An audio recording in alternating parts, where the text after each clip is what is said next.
Hello everyone, I am Mahima. Now today we are going to start our second chapter of English Reader, that is Here Comes Charlie. So in this chapter we will come to know about Charlie, who is a little boy, and his family. So let's start.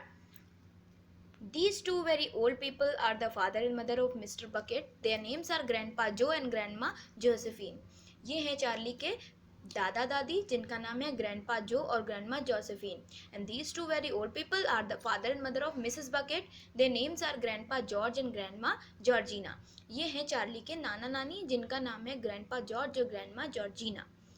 This is Mr. Bucket. This is Mrs. Bucket. Mr. and Mrs. Bucket have a small boy whose name is Charlie. ये हैं Charlie के माता पिता. This is Charlie. How do you do and how do you do and how do you do again? He is pleased to meet you. ये Charlie है और ये पूछ रहा है आपसे कि how do you do and how do you do and how do you do again, और ये आपसे मिलके बहुत खुश है. The whole of this family, the 6 grown-ups and little Charlie Bucket, live together in a small wooden house on the edge of a great town. नगर के किनारे एक लकड़ी के घर में चार्ली और उसका पूरा परिवार, दैट मीन्स उसके पापा मम्मी नाना नानी दादा दादी कहाँ रहते थे? लकड़ी के घर में रहते थे. The house wasn't nearly large enough for so many people and life was extremely uncomfortable for them all. जो घर था उनका बहुत ज़्यादा बड़ा नहीं था इतने सारे लोगों के लिए, तो इसलिए उनकी लाइफ बहुत ही अनकम्फर्टेबल थी. There were only 2 rooms in the place all together. 2 ही कमरे थे उनके घर में. And there was only 1 bed. एक ही बेड था. And bed was given to 4 old grandparents because they were so old and tired. और बेड ग्रैंड पेरेंट्स को दिया गया क्योंकि वो बहुत ही बूढ़े और टायर्ड रहते थे, मीन्स थके हुए रहते थे. They were so tired they never got out of it. कभी कभी तो वो इतने थके हुए रहते थे कि वो बेड से नीचे भी नहीं उतर पाते थे. ग्रैंडपा जो and grandma Josephine on this side, grandpa George and grandma Georgina on this side. एक तरफ ग्रैंडपा जो या कह सकते हैं एक तरफ नाना नानी एक तरफ दादा दादी रहते थे उस सिंगल बेड पे. Mr. and Mrs. Bucket and little Charlie Bucket slept in the other room upon mattresses on the floor. Charlie और उसके माता पिता दूसरे रूम में सोते थे जहां उन्हें ज़मीन पे सोना पड़ता था चटाई बिछाकर. In the summer time this wasn't too bad. Summer time में उन्हें ज़मीन पे सोने में कोई दिक्कत नहीं होती थी. But in the winter freezing cold rod blue across the floor all night long and it was awful. Winter के टाइम में या सर्दियों के टाइम पे क्या होता था कि ज़मीन बहुत ही ज़्यादा ठंडी हो जाती थी क्योंकि ठंडी हवाएं चलती थी. तो उनके लिए जो सिचुएशन है बहुत ही पैथेटिक या कह सकते हैं बहुत ही वर्स हो जाती थी. There wasn't any question of them being able to buy a better house. ये कोई सवाल ही नहीं उठता था कि वो दूसरा घर खरीद सकें और even 1 more bed to sleep in, या तो फिर एक बेड ही खरीद सकें जिस पे वो भी सो सकें. दे वर फार टू पुअर फॉर दैट. वो बहुत ही गरीब थे इसलिए. Mister bucket was the only person in the family with a job. Mister bucket means Charlie के फादर सिर्फ वही थे जो पूरे फैमिली में काम करते थे. He worked in a toothpaste factory. वो एक टूथपेस्ट फैक्ट्री में काम करते थे. Where he sat all day long at a bench. जहाँ वो पूरे दिन एक बेंच पे बैठकर and screw the little caps on the tops of the tubes of toothpaste after the tubes had been filled. जब टूथपेस्ट की जो ट्यूब्स हैं वो फिल अप हो जाते थे, भर जाते थे, तब उस पर कैप्स लगाते थे उसके father. But a toothpaste caps screwer, that means उसके father is never paid very much money. बहुत ज़्यादा पैसे उन्हें नहीं मिलते थे. And poor mister Bucket however hard he work. और मिस्टर बकेट चाहे जितना भी हार्ड वर्क कर लें and however fast he screwed on the cap, और जितना भी तेज़ कैप्स लगा लें, he was not able to make enough money to buy 1/2 of the things that so large a family needed. वो इतना ज़्यादा पैसा मतलब अफोर्ड नहीं कर पाते थे जितनी भी उनकी फैमिली रिक्वायरमेंट होती थी. There wasn't even enough money to buy proper food for them all. सभी के लिए ठीक तरह से खाना भी अरेंज नहीं कर पाते थे वो. The only meals they could afford were bread and margarine for breakfast. Bread और बटर वो अपने ब्रेकफास्ट में ले सकते थे. Boiled potatoes and cabbage for lunch. और लंच में वो क्या लेते थे? बॉयल पोटैटोज मीन्स उबले हुए आलू और पत्ता गोभी. And cabbage soup for supper. और डिनर टाइम पे कैबेज सूप खाते थे, ठीक है, लेते थे. Sundays were a bit better. Sundays थोड़े बेटर थे, मतलब संडेज रविवार थोड़े बेटर थे. They all looked forward to Sunday because then although they had exactly the same. सारे दिन की तरह संडे भी सेम ही होता था लेकिन सभी लोग इस दिन का इंतजार करते थे। Every one was allowed a second helping, सभी लोगों के लिए एक सेकेंड हेल्पिंग हैंड हो जाता था।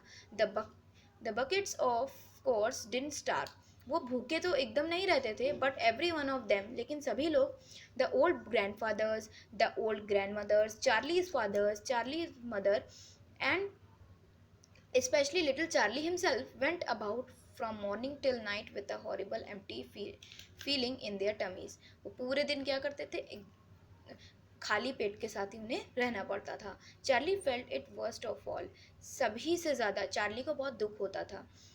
And although his father and mother often went without their own share of lunch, जबकि उसके पापा मम्मी क्या करते थे, कभी कभी अपने हिस्से का खाना भी चार्ली को खिला देते थे, और supper, so that they could give it to him. It still wasn't nearly enough for a growing boy. एक बढ़ते हुए बच्चे के लिए इतना भी खाना enough मतलब काफ़ी नहीं होता है। He desperately wanted something more filling and satisfying than cabbage and cabbage soup. Cabbage या कैबेज सूप के अलावा उसे और भी सारी मतलब फुलफिलिंग फूड कह सकते हैं चाहिए मतलब उस कामना करता था कि उसे भी मिले। The one thing he longed for more than anything else was chocolate, और एक चीज़ उसे बहुत ज़्यादा अच्छी लगती थी, वो क्या है, chocolate. Walking to school in the morning, जब सुबह वो स्कूल जाता था, Charlie could see great slabs of chocolate piled up high in the shop windows, वो शॉप से होकर गुजरता था जहाँ पे वो विंडोज से मीन्स खिड़कियों से देखता था चॉकलेट्स को। And he would stop and stare and press his nose against the glass, और वहाँ पे रुक के देर तक उन चॉकलेट्स को देखता और उन ग्लास से, ठीक है, अपनी नाक सटा कर, ठीक है, एकदम पास जाकर उन चॉकलेट्स को देखता था। His mouth watering like mad, और उससे उसे बहुत ही ज़्यादा उसे खाने का मन करता था। Many times a day he would see other children taking bars of creamy chocolates out of their pockets, कभी ज़्यादातर वो देखता था कि कुछ बच्चे क्या करते थे, उन्हीं चॉकलेट्स को खरीद कर अपने पॉकेट से निकाल के उसी के सामने मीन्स चार्ली के सामने बहुत जल्दी जल्दी खाने लगते थे। And that of course was pure torture, और चार्ली के लिए एक बहुत ही ज़्यादा टॉर्चर वाली बात थी ये, क्लियर, क्योंकि वो खा नहीं पाता था और उसे चॉकलेट्स बहुत पसंद थी। Only once a year on his birthday, एक साल में एक बार, कब, उसके बर्थडे पे, did Charlie Bucket ever get to taste bit of chocolate, means एक साल में एक बार उसे चॉकलेट खाने का मौका मिलता था, उसके ही बर्थडे पे। The whole family saved up their money for that special occasion, उसके बर्थडे के लिए, इस स्पेशल ओकेजन के लिए पूरा परिवार थोड़े थोड़े पैसे जमा करके रखते थे। And when the great day arrived, और जब उसका बर्थडे आ जाता, Charlie was always serve with one small chocolate bar to eat all by himself, उसे चॉकलेट बार दिया जाता जिसको वो खुद खाता था। And when he received it on those marvellous birthday mornings, जब वो सुबह उन चॉकलेट्स को रिसीव करता, मतलब उसे जब मिल जाते ऐसे जैसे कि वो सोने का चॉकलेट हो, and for the next few days he would allow himself only to look at it, और आगे के कुछ दिनों तक वो सिर्फ उस चॉकलेट को देखता, but never to touch it, लेकिन उसे टच तक नहीं करता। Then at last when he could stand it no longer, he would peel back a tiny bit of the paper wrapping at one corner to expose a tiny bit of chocolate, और जब वो अपने आप को control नहीं कर पाता उस चॉकलेट को खाने से, तो लास्टली वो क्या करता, चॉकलेट के जो रैपिंग है उसको पील ऑफ कर देता, ठीक है, और कॉर्नर से एक छोटा बिट लेकर, ठीक है, चॉकलेट का छोटा टुकड़ा तोड़कर खा लेता, ठीक है। And then he would take a tiny nibble, just enough to allow the lovely sweet taste to spread out slowly over his tongue, जिससे कि उसे स्वीट टेस्ट मिल सके चॉकलेट का, ठीक है, उसे इंजॉय करता। The next day he would take another tiny nibble and so on, और दूसरे दिन भी वो ऐसे ही करता, छोटा टुकड़ा लेता और उसे खा लेता, एंड सो ऑन, और ऐसा ही करता जाता। एंड दिस वे, और इसी तरीके से Charlie would make his 6 penny bar of birthday chocolate last him for more than a month, इसी तरह वो एक महीने तक थोड़ा थोड़ा चॉकलेट खाता, clear. But I haven't yet told you about one awful thing that torture little Charlie, लेकिन मैंने अभी तक आपको एक बहुत ही स्ट्रेंज सिचुएशन के बारे में नहीं बताया जिससे चार्ली रोज़ गुजरता था, टॉर्चर, उसके लिए वो टॉर्चर से कम नहीं था, और भी ज़्यादा बेकार टॉर्चर कह सकते हैं था। द लवर ऑफ चॉकलेट, क्योंकि चार्ली एक चॉकलेट लवर था। More than anything else, chocolate उसे बहुत ज़्यादा पसंद थी।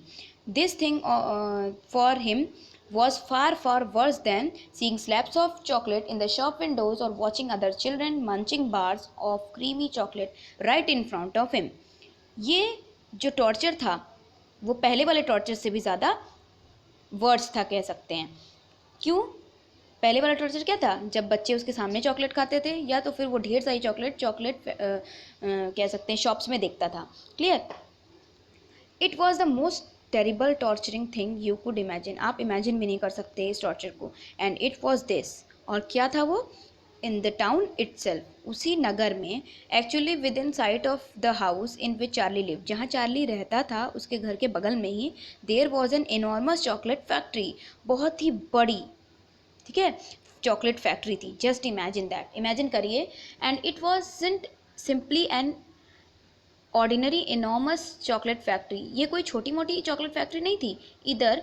It was the largest and most famous in the world, whole world, ये पूरे विश्व में सबसे बड़ी और सबसे फेमस फैक्ट्री थी चॉकलेट की। इट वॉज वोंकास फैक्ट्री, ये इस फैक्ट्री का नाम वोंकास फैक्ट्री है। Owned by a man called mister Willy Wonka, जिनके ओनर कौन थे? Mister Willy Wonka, the greatest inventor, जो कि सबसे बड़े इन्वेंटर और मेकर थे चॉकलेट्स के, that there has ever been, अभी तक के। And what a tremendous marvellous place it was, बहुत ही अच्छी जगह थी, ठीक है। It had huge iron gates, इसमें बहुत बड़े बड़े लोहे के गेट्स थे लीडिंग इनटू इट, जिससे आप अंदर जाएंगे। And a high wall surrounding it, और बहुत ही ऊंची ऊंची दीवारें थी उसके चारों तरफ। And smoke belching from its chimneys, और उनकी चिमनीज थी जिसमें से हमेशा स्मोक एमिट होते थे, निकलते थे। एंड स्ट्रेंज विजिंग साउंड, और एक विजिंग साउंड निकलती थी coming from deep inside it, उसके अंदर से, मतलब चॉकलेट फैक्ट्री के अंदर से हमेशा एक विजिंग साउंड प्रोड्यूस होती थी। And outside the wall for half a mile around in every direction, और चारों डायरेक्शन में, ठीक है, लगभग आधे मील तक, the air was scented with heavy rich smell of melting chocolate, पूरी हवा चॉकलेट की महक से भरी रहती थी, ठीक है, मीन्स पूरी हवा में चॉकलेट की महक प्रेजेंट रहेगी। Twice a day on his way to and from school, means दिन के 2 बार, जब चार्ली स्कूल जाता और स्कूल से वापस आता, Charlie Bucket had to walk right past the gate of the factory, factory के गेट से होते हुए वो जाता था, ठीक है, वहीं से उसे जाना रहता था। And every time he went by, और जब जब वो वहाँ से गुजरता, he would begin to walk very very slowly, वो बहुत धीरे धीरे चलने लगता। And he would hold his nose high in the air and take long deep sniffs of the gorgeous chocolatey smell all around him, और वो क्या करता? धीरे धीरे चलता और बहुत ही स्लोली स्लोली सांस लेता, ठीक है, और ज़्यादा से ज़्यादा इनहेल करने की कोशिश करता उस चॉकलेट स्मेल को। Clear? Oh how he love that smell, उसे वो स्मेल इतनी पसंद थी, बहुत ज़्यादा पसंद थी। And oh how he wished he could go inside the factory, और उसकी सिर्फ यही विश थी कि उस फैक्ट्री के अंदर वो जा सके and see what it was like, और देख सके कि कैसी होती है चॉकलेट फैक्ट्रीज और कैसे चॉकलेट बनते हैं, ठीक है। Thank you everyone.